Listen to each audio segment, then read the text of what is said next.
Our research showed that organizations that exhibit resilience really considered the connections between the different parts of the system in which they operate. And what I mean by that is that they paid attention to 5 things, or what we call the 5 capitals. So they pay attention to their impact on the natural capital, human capital, social capital, built capital, including critical infrastructure, and financial capital. And a real understanding from a systems perspective that the systems in which they operate are made up of those 5 elements, but also their impact as an organization can be on those 5 different areas.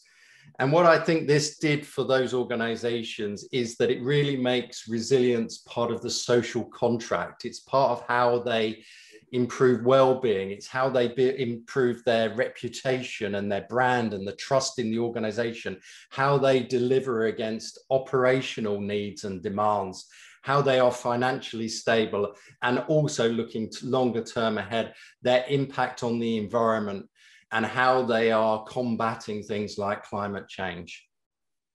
Yeah, and I think, David, thinking about resilience in the context of those 5 capitals and building resilience against those 5 capitals is, again, a really great point in the report, and the connection to the social contract. I mean, I've always said the way an organization gets hit is usually it's either a financial shock, it's an operational disruption, or it's a reputational issue.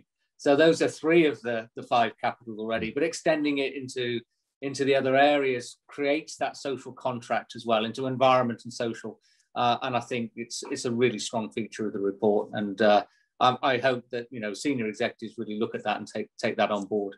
Yeah, I agree, Rick. And I think one other thing to mention here is that we really, in organizations, we really need to be looking at these 5 capitals and the impact on those 5 capitals across different time horizons. And often we think about the immediate impact of our actions, or maybe even the medium-term impact. But I think we also need to be looking at the longer term. And if we're only making those decisions that are maybe in focusing on short-term profitability, shareholder value, and not the longer-term value that the organization has and its impact on society, then again, I don't think we're building resilience for the future. Yeah, I agree. And those 5 capitals reinforce each other. It's not just that there are connected impacts, but the capitals themselves are connected. So if you're only resilient in 2 of them, then it will expose you overall, because the impacts usually go across in the end. That over time, the impacts will hit all 5 capitals. And I think you illustrate that well in the report.